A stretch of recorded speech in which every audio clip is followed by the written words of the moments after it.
Baik, Assalamualaikum warahmatullahi wabarakatuh. Selamat siang, Bapak Agus.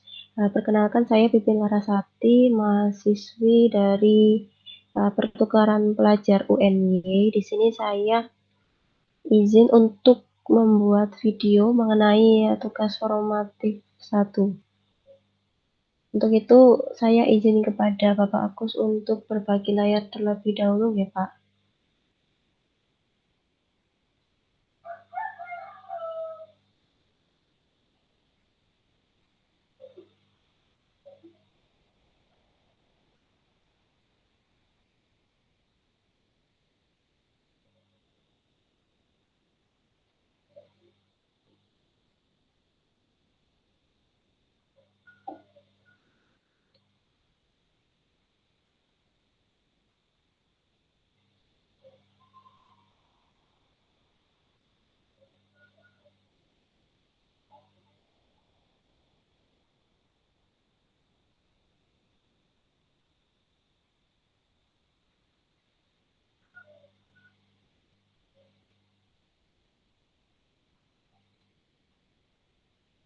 Baik, Bapak, jadi untuk tes formatif 1 yang telah diberikan oleh Bapak Agus, dari saya sendiri, saya sudah memilih untuk mengerjakan kasus yang pertama. Jadi kasus yang bernilai 60 poin dengan soal disajikan sebuah data hasil penelitian eksperimen dengan desain pretest post-test control group design.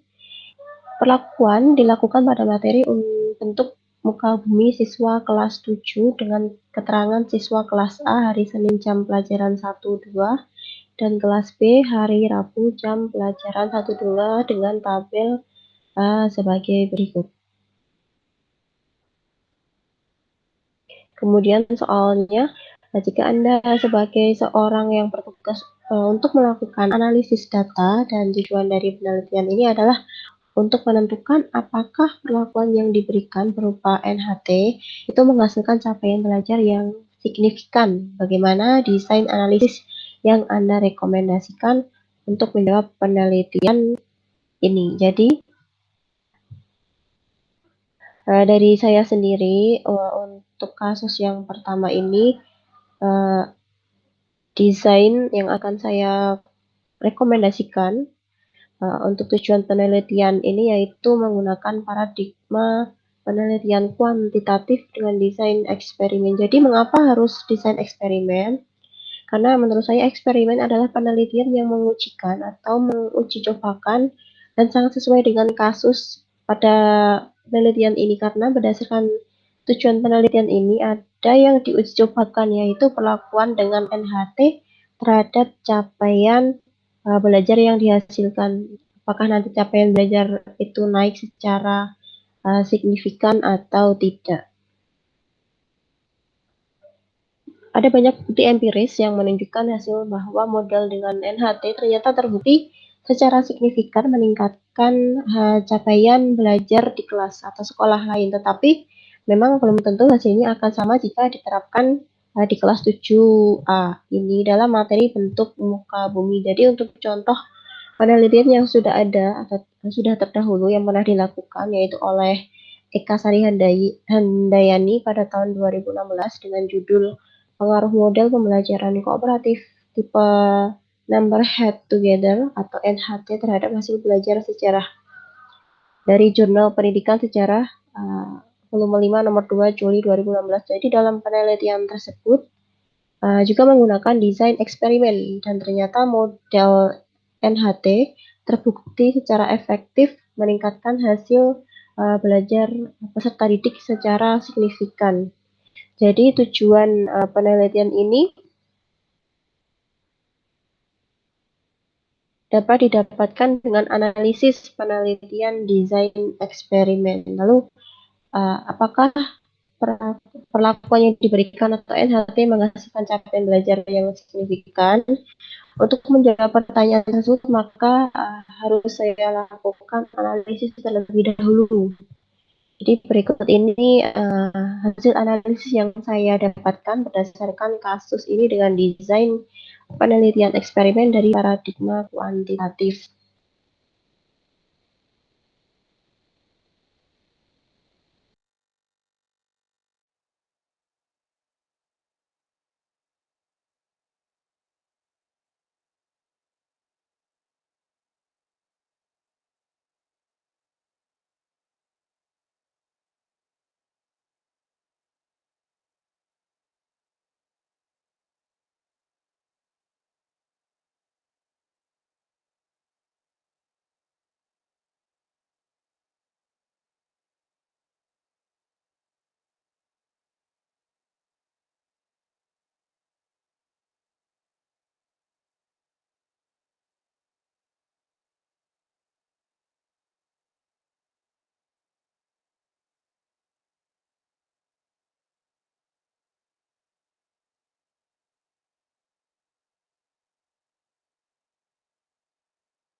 Iya Bapak, mohon maaf ternyata tadi saya keluar dari room Gmail, jadi saya izin untuk share screen kembali.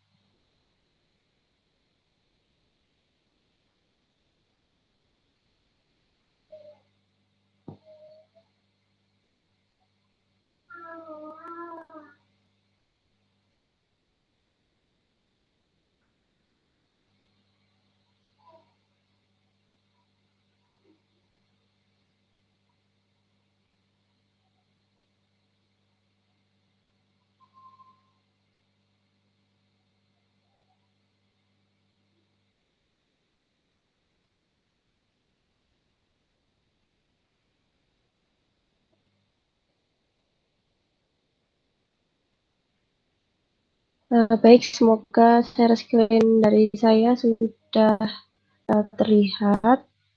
Jadi untuk penelitian eksperimen ini menggunakan pretest post-test control group design dengan subjek kelas 7 materi bentuk muka bumi dengan tujuan penelitian untuk menentukan apakah perlakuan yang diberikan berupa NHT itu menghasilkan capaian belajar yang signifikan atau tidak. Kemudian karena ada dua kelas, yaitu kelas A sebagai kelas eksperimen dan kelas B sebagai kelas kontrol, maka saya akan melakukan analisisnya satu-satu. Jadi akan saya lakukan analisis kelas A dulu, sebagai kelas eksperimen, kemudian analisis kelas B sebagai kelas kontrol. Baik, untuk yang pertama yaitu kelas A sebagai kelas eksperimen.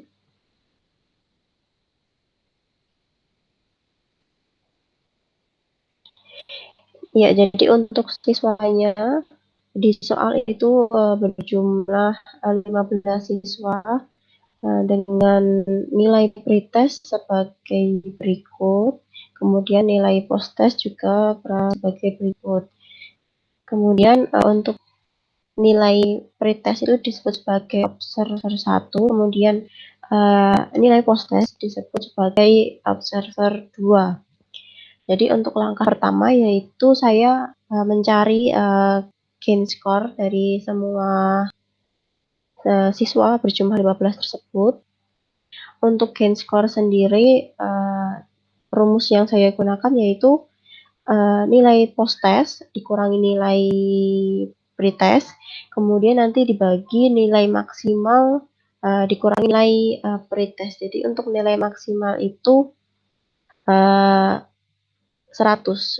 Kemudian misalnya untuk yang siswa pertama itu nilai post-testnya 67, kemudian dikurangi 60, dibagi 100 dikurangi 60, nanti akan eh, ada hasilnya yaitu 0,175. Kemudian nanti ini tinggal di drag saja supaya nanti ya yang bawahnya juga langsung kehitung semua.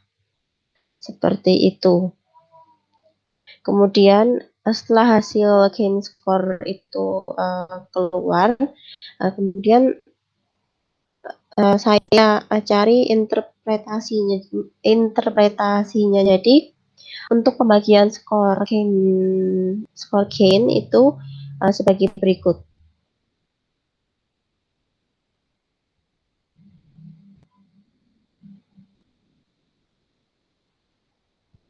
Ya, jadi untuk nilai gain lebih dari 0,7 itu dengan kategori tinggi, kemudian di antara 0,3 sampai 0,7 itu kategori sedang. Kemudian jika nilai gain itu di bawah atau lebih kecil dari 0,3 maka itu disebut rendah. Baik, jadi tadi sudah ditemukan nilai gain score dari 15 siswa. Jadi sekarang tinggal kita saya mencari interpretasinya. Interpretasi itu maksudnya apakah nanti nilai gain score dari siswa-siswa tersebut termasuk kategori tinggi, sedang, atau rendah. Untuk rumusnya saya gunakan seperti ini, misalnya saya cari interpretasi dari siswa nomor 1, itu dengan rumus sama dengan if dalam kurung nilai gain score dikurangi, nilai gain score lebih kecil 0,3, titik koma, peti atas rendah, peti atas, titik koma, if dalam kurung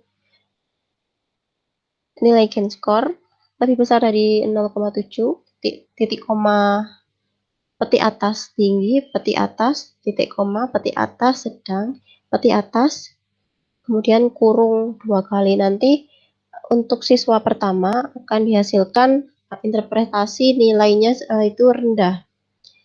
Jadi terbukti bahwa 0,17 itu rendah karena di tabel pembagian gain score itu memang nilai 0,75 itu di bawah 0,3. Jadi memang kan hasilnya itu kategori rendah seperti itu. Kemudian untuk agar ke-14 siswa yang lain itu langsung hasilnya keluar, jadi nanti tinggal di drag saja sampai ke 15 siswa di bawah. Kemudian juga ya ini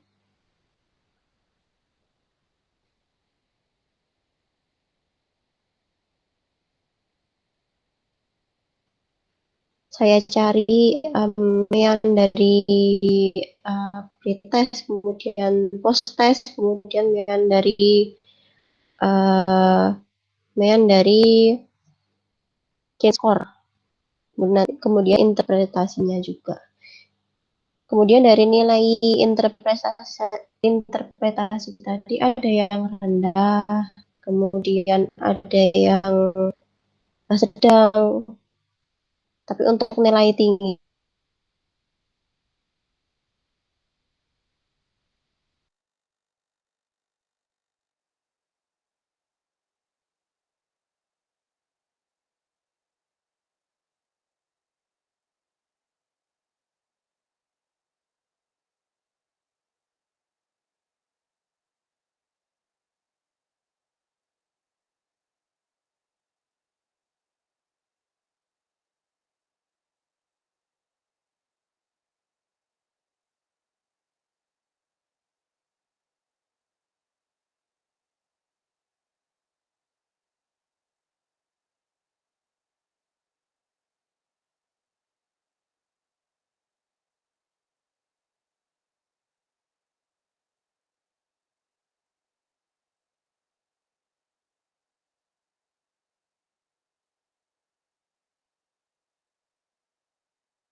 Iya, Bapak Agus, ternyata tadi ini saya keluar lagi, jadi saya izin untuk berbagi layar lagi ya, Pak.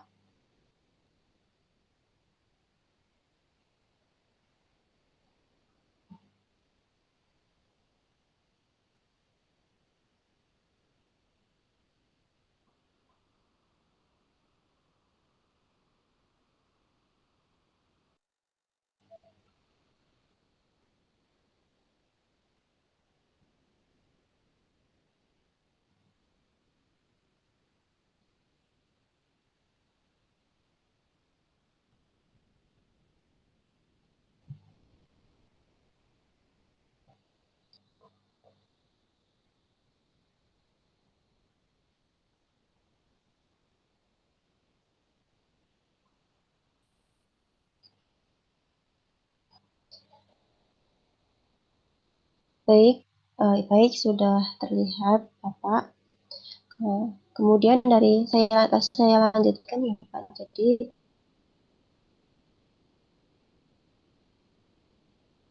berdasarkan uh, jumlah rendah sedangnya tadi, kemudian saya buat tabel seperti yang ada di layar seperti ini, Bapak. Kemudian untuk uh, warnanya, uh, untuk bisa mudah membedakan, warnanya saya ganti, untuk saya buat ungu, kemudian sekarang saya buat biru. Kemudian saya munculkan juga ini jumlah persenannya itu, ini juga ada, sudah ada.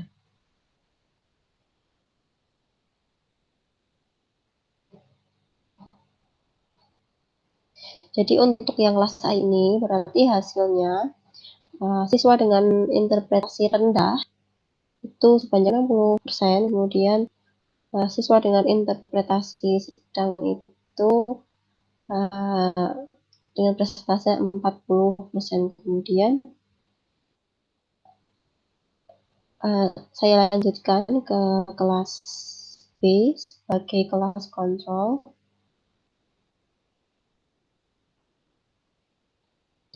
Jadi sebenarnya perbedaan antara kelas eksperimen dengan kelas kontrol itu, jadi untuk kelas eksperimen di sini kelas A yang sebagai kelas eksperimen itu berarti kelas A lah yang akan diberikan perlakuan dalam hal ini yaitu NHT.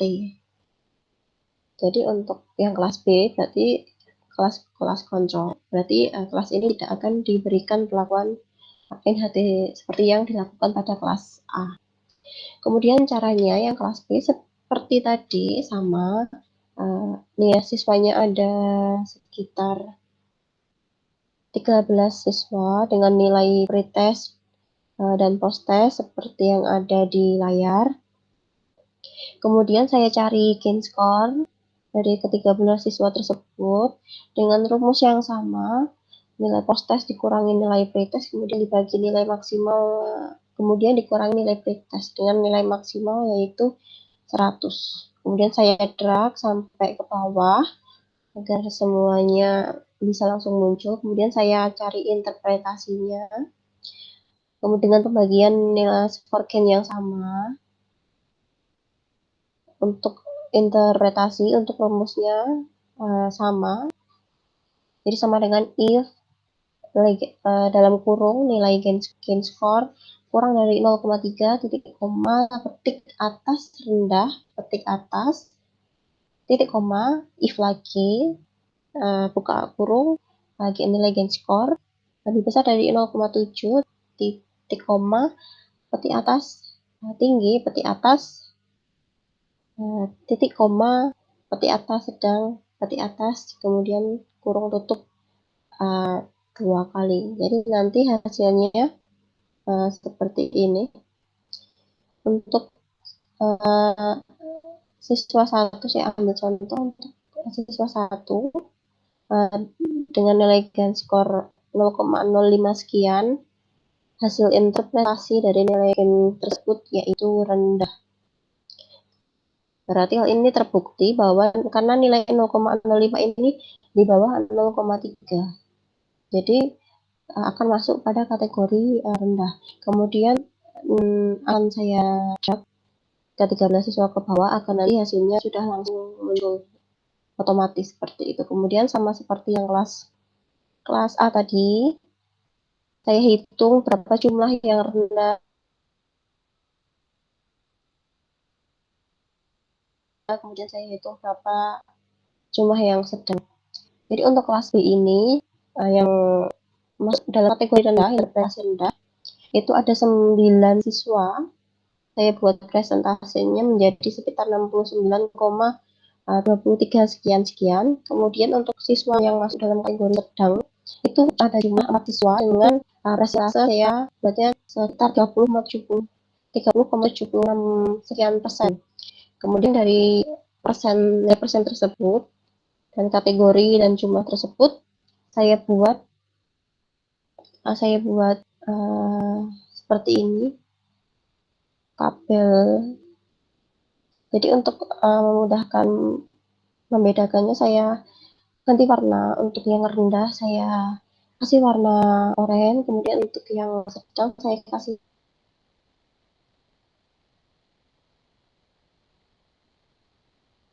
warna kuning. Kemudian saya munculkan uh, jumlah persenannya agar nanti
ya baik Bapak, mohon maaf saat tadi saya terlempar kembali. Saya izin lanjutkan ya Pak. Kemudian sebentar saya share screen ulang ya Pak.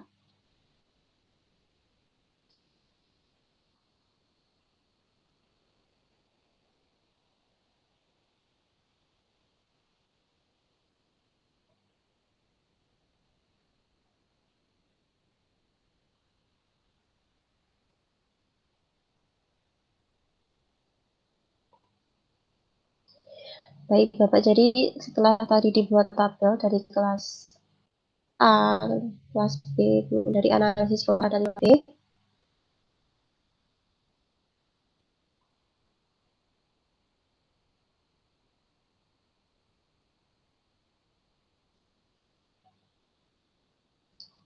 ya, dari analisis kelas A dan kelas B,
Baik, Bapak saya lanjutkan. Jadi untuk kelas 7A seperti kelas eksperimen itu mendapat rata-rata pretest 62,0666 sekian. Kemudian rata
iya,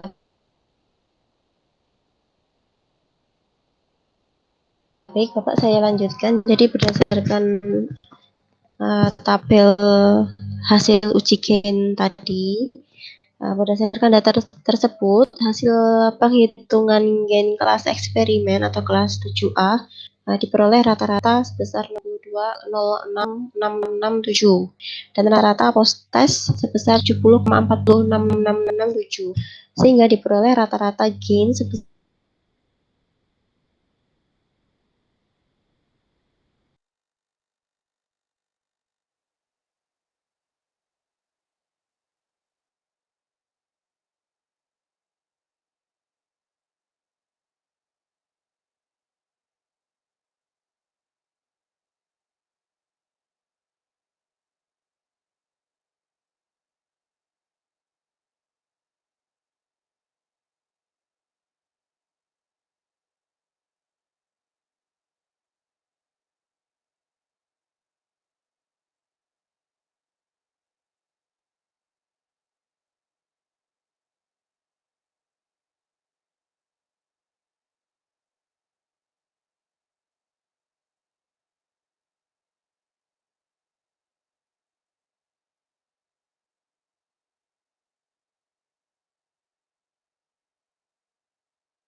Baik Bapak, saya lanjutkan ya. Tapi mohon maaf tadi saya terlempar kembali.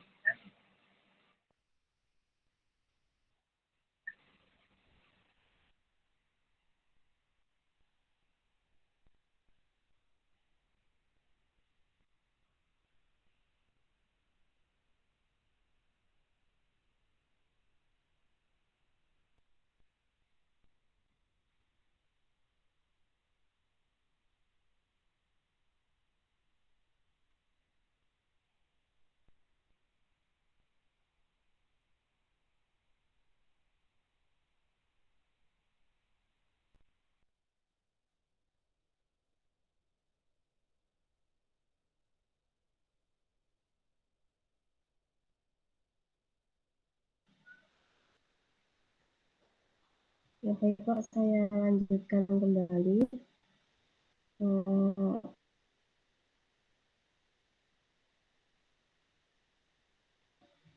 jadi saya tadi sampai di pada kelas